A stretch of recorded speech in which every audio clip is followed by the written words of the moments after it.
So off the top of my head, I can't really determine how I want to place Tron Ares in my life. Guys, back on the cinema scale, today we are taking a first look at Tron Ares. It's directed by Joachim Roning. The film stars Jared Leto, Greta Lee, and Evan Peters. The story focuses on the lives of two CEOs from two different companies 15 years later after Sam Flynn and his story at Encom. Ed Dillinger, our antagonist, you'll remember him from the first film. He was the old guy in the chair that was the original antagonist for Tron. Well, supposedly he has a grandson named Julian who runs his company called Dillinger Systems. And then in the Encom chair, we've been through several changes of CEOs, but the dice have landed on Eve Kim. She is now the CEO of Encom and is looking for a way for them to keep their AI programs in the real world for more than 29 minutes. The two battle ferociously for something called the permanence code. And this permanence code is supposed to be able to help their AI programs stay in the real world for more than 29 minutes.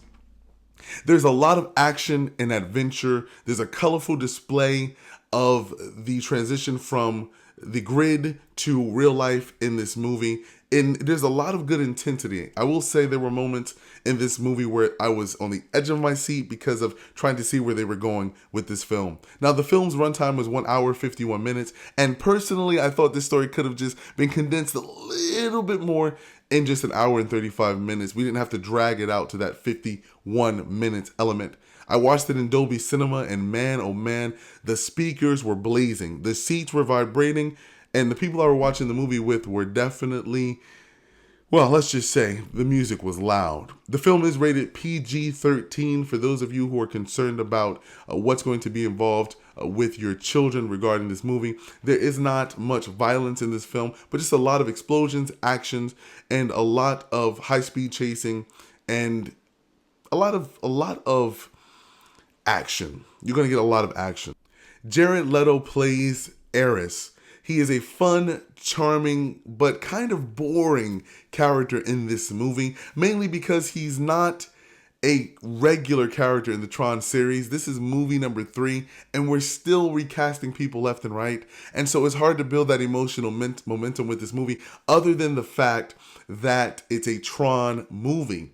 So he kind of reminds me of Mysterio and Bucky Barnes from the Marvel Universe. He's charming, don't get me wrong. I'm sure the ladies will love him. You know what I mean? He's good at what he does, right? But he's just a little bit boring. It's pretty straightforward as to why he's in this movie.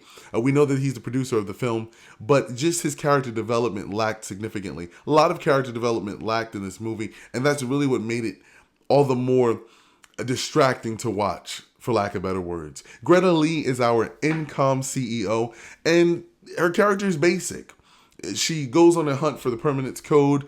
She acquires her task, but there is no emotional value in her character. They did try to stir the pot with some family drama and emotional significance, but the connection between the audience and her character is altogether empty.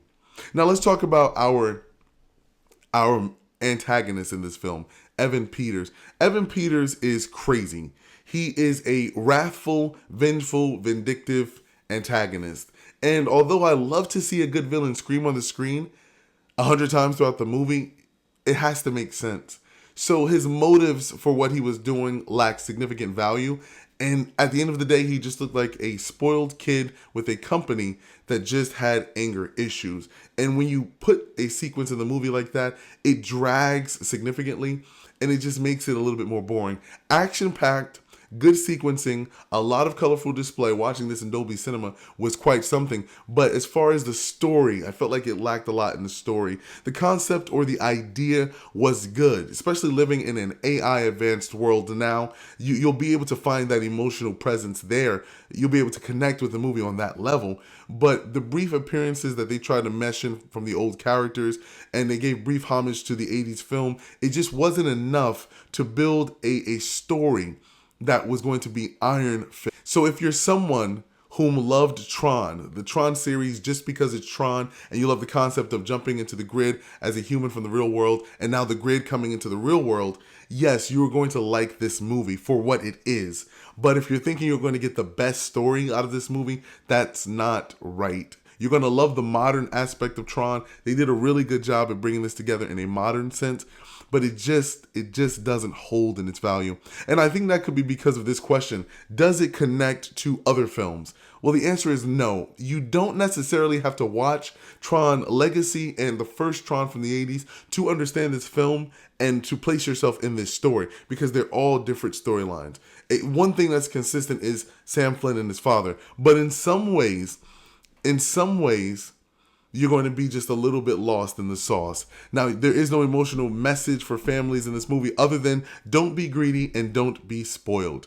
There is a post-credit scene in this movie that you're definitely going to want to hang on 2 and 4.